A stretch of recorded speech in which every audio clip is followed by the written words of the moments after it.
We are absolutely thrilled to welcome you to the seventh podcast episode of our Let's Talk. A heartfelt thank you to our new followers for your support and encouragement. Our podcast is not just another conversation, it's a deep dive into the inspiring stories of our guests. If you are here to aspire success in your career, you've come to the right place. Don't forget to follow and subscribe to our channel. Without further ado, let's get started. It's Let's Talk, and I'm your host, Aisha. Today with us we have an honored, inspiring guest with us, Mr. Kasiviswanathan. Welcome and thank you for being here with us, sir. Thank you, Aisha. Thanks for organizing this. Thank you so much, sir. With over 26 years of experience, he's also leading a transformative global markets and also forefront of engineering and innovation. So let's jump into his journey to see his success, challenges and growth. So to start off, sir, your journey has been filled with incredible milestones. What were some of the most defining experience or turning points that shaped to the leader you are today here? Of course, yeah. So first of all, thank you so much for the entire crew to organize such podcast. And in the last 26 years, in fact, I follow many of the challenges in each and every either a distributor market or the dealer market or the original equipment manufacturers. So initially, when I started with Tata Motors, and it was a commercial vehicle, that was my first project. So initially, I took like after sales. So initially, they given me a role of technician in the body shop. So I was actually handling the body shop where the truck or comes from the insurance side, and we need to disassemble the entire truck, and then we have to repair it, and we have to inform to the insurance people, and they will come and investigate the compliance, and then they will go give the approvals, and then we have to purchase the new parts, and then we have to fix the new truck. So and then we have to hand over to customer. So initially, this is my first project. So after my diploma in mechanical engineering, and then through that I have got connected with customer. That is the first centric, where the customer understands. I just started understanding the customer perspective. So and then after some time, then after the body shop, then I just moved to service advisor. So if you are a service advisor, of course, any customer comes to you, they will tell their complaints, right? So I was actually in a very listening mode and in a passion. I need to understand their complaints slowly, steadily, understandably, and then I need to communicate to the internal diagnostic guys to solve the problems. So in this way, my journey started. So I just started understanding each and every customer's requirement and the complaints and the problems in the truck industry.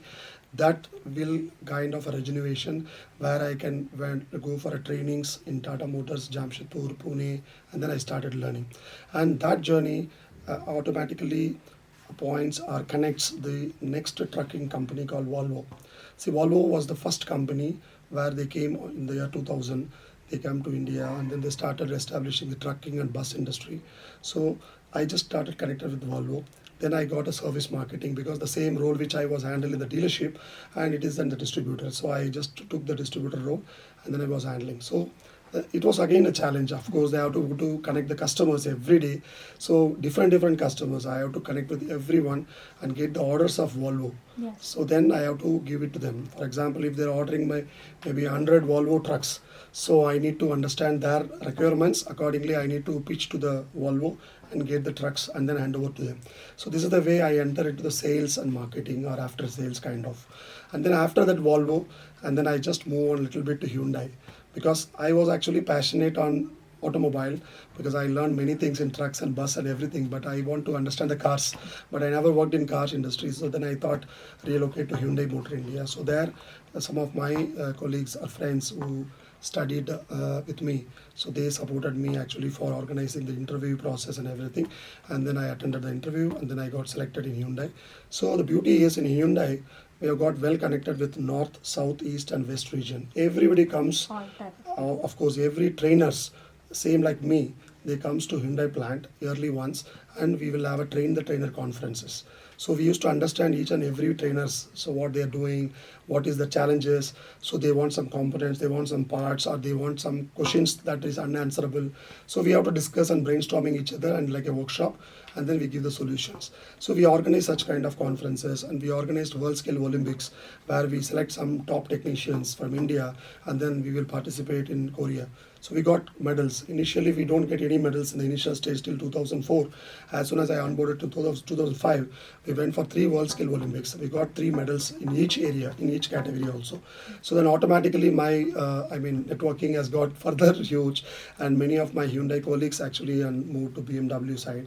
Then I thought, okay, I can move from Hyundai to BMW because it was my dream. So then I just joined in Royal Enfield because the approval from BMW to get headcount, it took 1 year time. So then I thought, okay, I can just join in Royal Enfield and work and then learn driving bullets. Of course, who is fond of not joining in Royal Enfield, right? Everybody is very, very, curious on riding the bullet, right? So then I just joined there, and then we set up the training center for South and West region. And then after that, I just joined in BMW because I got approval by the time. I just informed the Royal Enfield guys, and then I just joined there. So BMW, and then our family, and then we relocated to Gurgaon, Haryana. So that's the first time I'm just relocating the entire family in 2012, and then I just moved there. And then we established the BMW Technical Center. It is in the 2.2 acres area, and then it is a state-of-art facilities. So I am going to lead that project. So I have to establish the entire training center for India market. So BMW India. So that is the day that I started, because the earlier my boss, everybody was from Hyundai. We're all from Hyundai. We are in Hyundai, BMW in fact. Became a fan. Yes. Then of course, then again there are a lot of challenges because Germans style way of working and the Korean way of working is definitely, it's like a north and south. So it was so difficult initial phase, and then slowly we are learning about the process basically, because every time in BMW they usually say that product, process, people. So we have to align each other. So because in BMW the products are really fantastic products. They've got more than 300 variants of each and every products. BMW Mini, Rolls-Royce and BMW Motorrad. So that means we have to align each and every product, as well as we have to link with the process. So process we have to understand. For every training there is a big process, and there is a huge budget spent for each trainings and each workshops.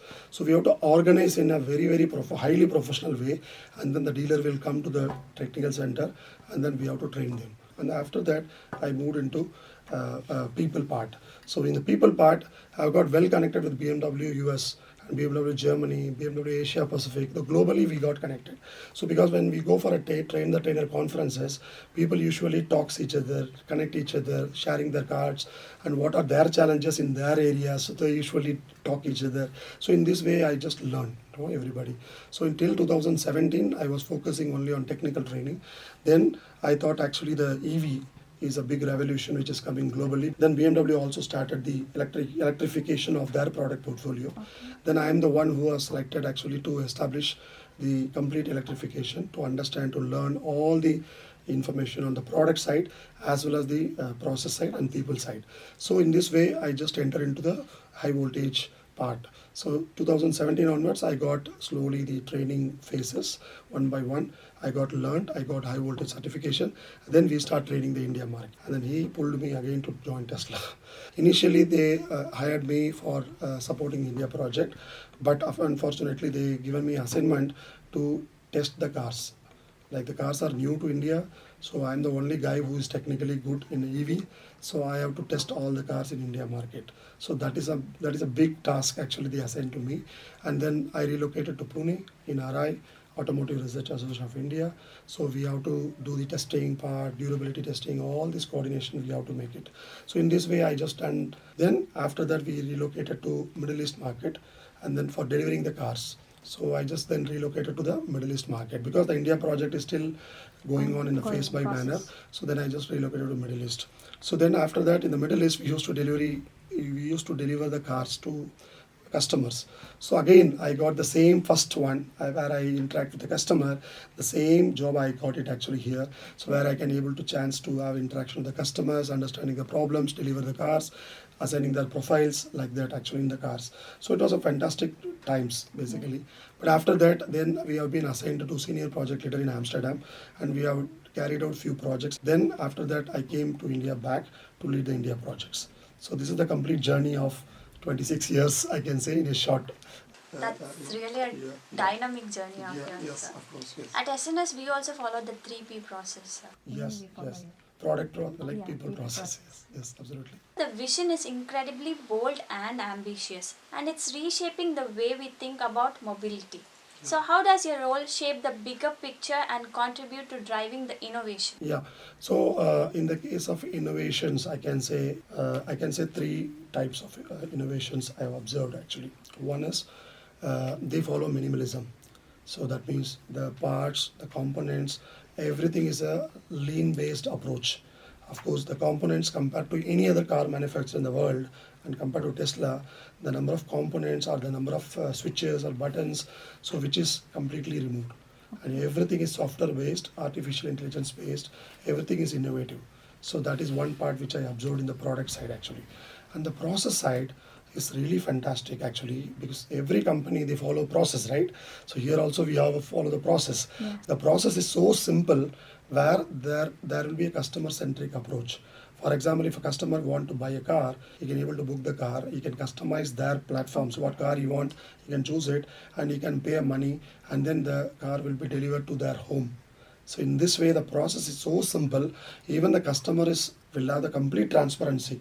In fact, the payment process, of course, what happened to the car is manufactured or not, whether it is shipped or not, whether it is reached or not, everything will be intimated automatically by the back end process.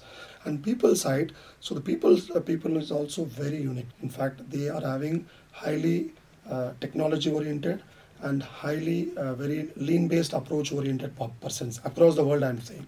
So because everybody came from a background completely different from automotive sector, so it is so fantastic and innovative to see all these people side actually. So these three approaches I have seen. Yeah, that's really fascinating, sir.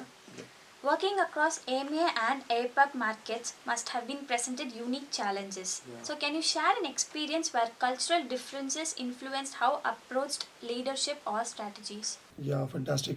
So when I was working in EMEA and APAC region, so I found actually I can say three again I can say 3 points. Okay, so the first is because when we go to other markets, because I worked hardly in India, right? So I don't have much of the inputs from the other markets, because when we do connecting the technical train conferences, we usually understand what is going on in their markets, right? But otherwise we don't have work there actually, right? This time we are having a challenges to work in that area itself, right? To talk to the Lebanese, talk to Europeans, talk to British and many peoples actually, right? So I found three challenges actually. One is because they are very strict to the point. Finish it or not, yes or no. No means okay, what is the next step? So in this way actually they are going very fast, but it is straightforward and then very fast, and then the strict to the point, and then the time consumption, I mean they are very strict in the time basically, because we Indians, we work very hard and then we spend a lot of time, whether it is valuable or not valuable we don't know, right or not. But there in European regions, so they are very clear on their timelines and priorities, so punctual, all these things. If it is 9 o'clock, means 9 o'clock the meeting should start. Okay, so if it is starting even 9:01, they will not accept. So these things, I mean, this is very big challenge, because for me there is a big transition actually, right? When you go from India to there, so to understand these people actually, to understand their culture, so it is, of course, there is a big challenges for me. This is the second one. And third one, and related to product. So the product itself, compared to Indian market portfolio and the foreign market portfolio, it is all law based. I mean, there is the Ministry of Transport there in their country. According to their law, there are so many features in the car. So that is also again a challenges to learn and then adapt, to understand. So that is again the challenges actually in that. So these three challenges I just faced it little bit in the initial stages. But of course, since I worked in BMW, I'm very strong in process. I adapt very fast. It's a quick learning only. That's amazing. So, you have worked with diverse teams across countries. So, what's the most important lesson you've learned about bringing out the best in people? So in the academic side, because the curriculum which we taught normally in the schools or CBSE or IB or the matriculation or maybe the state board, whatever the curriculum which we follow, and we are teaching that, right? Of course, if you are in the Dutch school, or if you are in the Vietnamese school, or if you're in the German school, the curriculum, the adaptation there actually it will be slightly different from the existing curriculum which we follow in India, of course. So I can say, why don't we have kind of a cross collaboration at least to understand their curriculum, an Indian curriculum, and we can put it on the table, and then we can understand which can be picked actually for our school and which can be picked by which can be omitted. So we can able to pick such kind of things. In the academic point of view, we can implement many things. So and then from the day one, the students also groomed in such a way that, boss, this guy also can go anytime to Europe, or anytime to Europe, or maybe APAC or US. So we don't know, right? Because many of the school students are already there in many countries, right or not? So at least in that stage, academia stage, we can implement such kind of curriculum or impart to some extent actually, not 100% I can say, maybe 5%, or in the phased manner we can implement it actually. So that is one point. And second, in the case of skill development, so I have seen in Europe or APAC, so everyone can handle the tools and equipments. So that means the customization of each and everything in Europe is so fantastic actually compared to India. So here everything is available, we go and buy it and then we keep it, right or not? So that means that the kind of skills they have actually is tremendous. So I cannot able to underestimate in each and every aspect. Balancing big picture goals with day to day challenge is no small task. Like, how do you stay focused that and you ensure your team does the work constantly? Same points which I insisted even to the school children, in fact. So because again, because my German mentor is from Spain, so he usually tell me that again listen to the basics, right? So again, so that's what I'm telling to the students also. For example, first is the communication, right? So in fact, listening, speaking, reading, writing, everything actually, right? So maybe when you go to Germany, because you have to speak German, right? That is very difficult actually. Those who already adapted to Hindi or Tamil or something like that. But so if you don't know German, it is again very difficult, and there is a challenge to communicate with the people, right or not? So if you are in Europe, 90% of the meetings will happen in German. So of course, if the guy goes there and then without knowing German language, it is very difficult to onboard them. So people want job in Germany, but they don't know German language. Again, there is a problem. You understand? So same like that. So if some people are coming from Germany to here, they are trying to learn Indian languages, Hindi or Tamil or something like that. I have seen many foreigners, Namaste they used to say, or Vanakkam they used to say. Even Punjabis, they used to speak in Tamil with me. There is a Gujarati I met him yesterday in the Chennai Trade Center. He speaks Tamil very good actually. So in this way, people are actually trying to communicate to, that is the very important. So that's what I'm telling to students. Communication is the important aspect. Okay. Second is branding themselves. So second is, that is the biggest weakest point I can say from the students' point of view. But of course, I am attending so many startup conferences where many students are coming and pitching very boldly and telling that, explaining about their products and all. But the branding is very important for every students who are here. You have to follow compulsory in the entire planet, of course. That is for sure. Really inspiring answers, sir. I'm sure our users would have got a lot of insightful thoughts. So, thank you for joining us. Thank you so much. So, don't forget to subscribe to our channel. It's Let's Talk. Until next time, it's me, Aisha, signing off. Thank you.